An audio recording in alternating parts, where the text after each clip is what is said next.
Vamos então fazer aí uma breve explanação do nosso conteúdo, tá?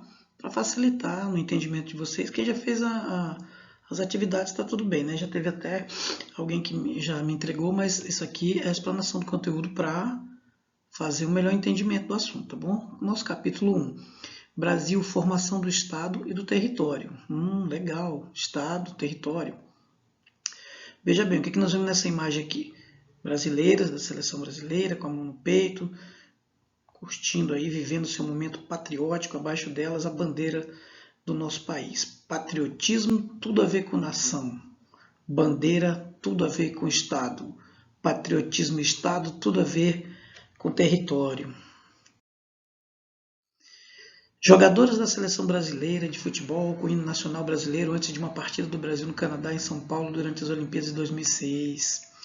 Muitas vezes usamos as palavras, olha as palavras: sociedade, povo, nação, Estado e país. Sociedade, povo, nação, Estado e país como sinônimos. São palavras que têm sentidos parecidos, tá? Parecidos, mas não significam exatamente a mesma coisa. Compreender o que cada uma delas significa é importante para ajudar a entender a formação do Estado e do território brasileiros. Neste capítulo, você vai estudar o significado de cada um desses conceitos.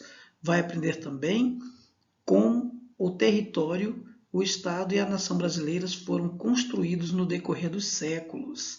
Veja bem, querido aluno, que Estado, nação, território, tá? Eles não foram construídos de um dia para o outro, de um momento para o outro. É um longo processo, foi um longo processo e continua ainda sendo um longo processo porque é um processo dinâmico. Ele vai mudando, ele mudou, ele muda e ele vai continuar mudando. Tá? Isso não é uma coisa que acaba de um momento para o outro, isso não é produto findado, determinado, não. Isso não é produto acabado, tem continuação. Sociedade, Estado, povo, nação e país. O ser humano é um animal gregário. O que é um animal gregário? Vamos ver o que significa? Significa que ele vive em grupos ou em conjuntos de indivíduos e famílias, que são chamados de sociedade. O ser humano, ele não nasceu para viver só. Ele vive na dependência um do outro. O ser humano é o único animal que só aprende alguma coisa quando ele vê ou quando é ensinado. Ele não tem instintos de sobrevivência sozinho, por isso que ele é gregário, ele depende dos grupos humanos para continuar sobrevivendo. Resumindo, eu e você, todos nós precisamos um dos outros para que possamos continuar sobrevivendo e formando uma sociedade, é claro. Uma sociedade humana, tá? Tem a sociedade das zebras, dos leões, dos elefantes, dos tigres, enfim. Sociedade é um conjunto de seres. Agora, nós estamos tratando aqui das sociedades humanas. Portanto, sociedade é um conjunto de pessoas que vivem em determinado espaço e tempo de acordo com certas regras. Opa, a sociedade não vive de qualquer jeito. Nem a sociedade dos leões e das girafas não vive de qualquer forma. Tem liderança, eles têm código de conduta, eles são, poderíamos até dizer que eles também são gregários, na maioria deles também. Quando não existem regras, não há uma sociedade, e sim um ajuntamento de pessoas em constante conflito. Tem que existir regra. Vocês perceberam que logo no início aí eu já percebi alunos entrando aí nos grupos de WhatsApp, com brincadeira, com gracinha, eu já fui logo cortando, o diretor também. A diretora, por quê? Porque aquele grupo ali de WhatsApp é um grupo social, é sociedade, é gregário e precisa de ter o quê? Regras, porque se não tiver regras, vai virar um local de conflito, em constante conflito, e esses conflitos poderão trazer problemas. Então, partindo de um grupo de WhatsApp até um grupo de indivíduos que convivem numa área territorial também do Brasil, em sociedade, ele vai precisar de regras. O ser humano precisa de regras. Os povos, agora vamos para povos, sociedade humana, agora vamos para povos. Os povos são um grupo de pessoas que falam a mesma língua e possuem as mesmas tradições. Opa, mesma língua, mesmas tradições são povos. Resumindo, ou melhor, te informando ainda. Nação e povo é quase a mesma coisa. Para a ONU, nação e povo não é a mesma coisa, mas falou a mesma língua, teve a mesma religião, a mesma etnia e a mesma cor da pele, é considerado povo, é considerado nação, tá bom? Os povos são um grupo de pessoas que falam a mesma língua e possuem as mesmas tradições, já vimos. Por exemplo, o povo brasileiro. O povo brasileiro é a nação brasileira. O povo inglês é o povo inglês. O povo brasileiro não pode ser nação inglesa, nem a inglesa pode ser nação brasileira, porque um fala português, o outro fala inglês. Um tem uma característica miscigenada, o outro tem uma característica homogênea. Vamos aqui. O povo judeu, o povo cigano, entre outros, né, etc. Esses dois conceitos podem se referir ao mesmo agrupamento. Por exemplo, podemos falar em povo ou em sociedade brasileira, mas isso não é válido sempre. Às vezes, um povo pode estar espalhado por vários países e não formar uma sociedade única. Por exemplo, não há judeus apenas em Israel. Na sociedade israelense, há milhões deles nos Estados Unidos. Nesse caso, eles fazem parte da sociedade norte-americana, em países europeus e em várias partes, em outras partes do mundo. Um povo não precisa necessariamente ter um território próprio. Alguns deles, como parte dos ciganos, se deslocam constantemente pelo espaço geográfico. Eles são povos nômades. O que são nômades? Povo nômade é o grupo de indivíduos que não possui residência fixa. Mas vamos clarear aqui o que o autor quis dizer. Ele quis dizer o seguinte: eu estou aqui hoje, faço parte da nação brasileira, me mudei para o Japão, vou passar 2 anos no Japão. Mesmo estando lá no Japão, eu não sou japonês. Eu continuo sendo brasileiro. O grupo de brasileiros que estiverem lá no Japão vão formar uma nação brasileira lá dentro do Japão. Por quê? Porque o que nos vai identificar como nação ali mesmo dentro do Japão, o nosso idioma, a nossa característica física, tá? Pode ser até que a nossa mesma religião, mas o importante é que, independente de onde nós estivermos, nós seremos uma nação. Estado é uma coisa, nação é outra. Então, o autor quer dizer aqui que o judeu está nos Estados Unidos, mas ele faz parte da nação judaica. O judeu está na Europa, mas ele faz parte da nação judaica. Entendeu? Então vamos, nômades, não tem residência fixa. Povos que vivem migrando. Os ciganos são um exemplo típico de povos que praticam nomadismo.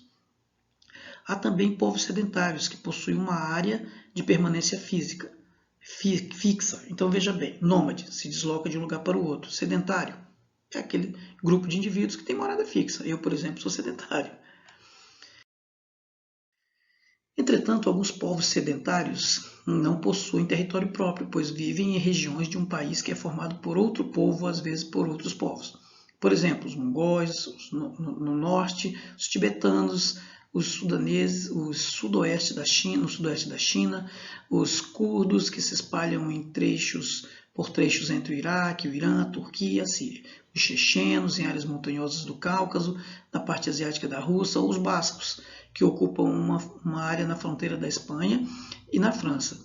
Esses povos normalmente almejam um território próprio e independente, mas por enquanto vivem sob o domínio de outros povos. Bem, aí já é meio complicado.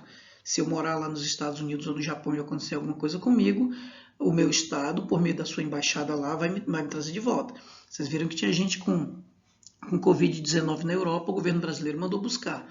Já esses povos que foram citados aqui, como os chechenos, mongóis, tibetanos, esses povos aí, eles não têm um estado formado, eles não se fixaram ainda como estado, como território, como nação. Então eles são apenas povo, eles não têm a que recorrer, eles estão aí à deriva, como se usa o termo. Temos aqui um quadro interessantíssimo da pintora Tarsila do Amaral, né?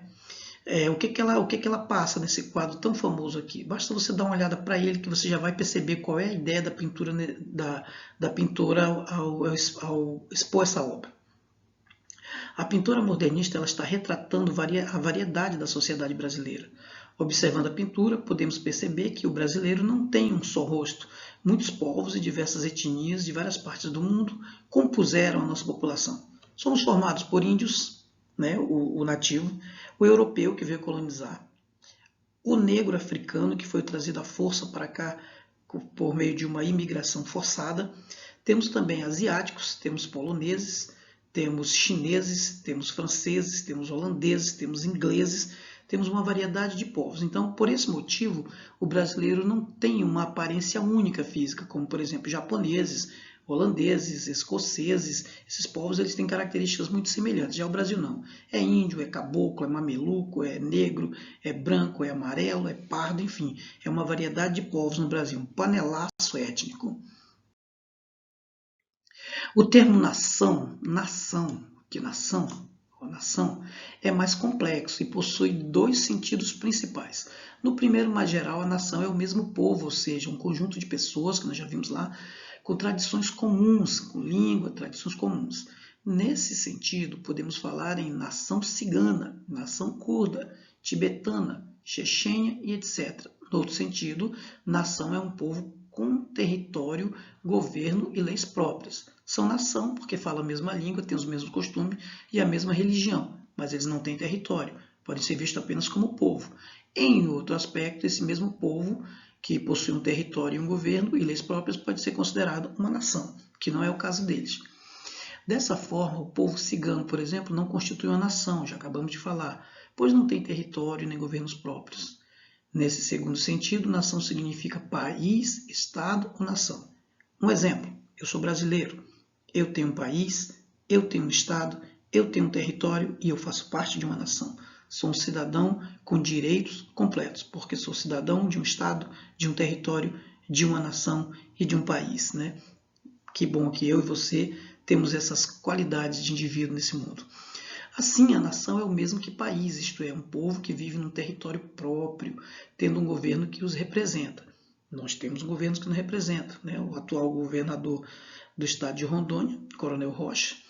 Nós temos o atual presidente da República, o senhor Jair Messias Bolsonaro. Então, essas pessoas nos representam como governantes.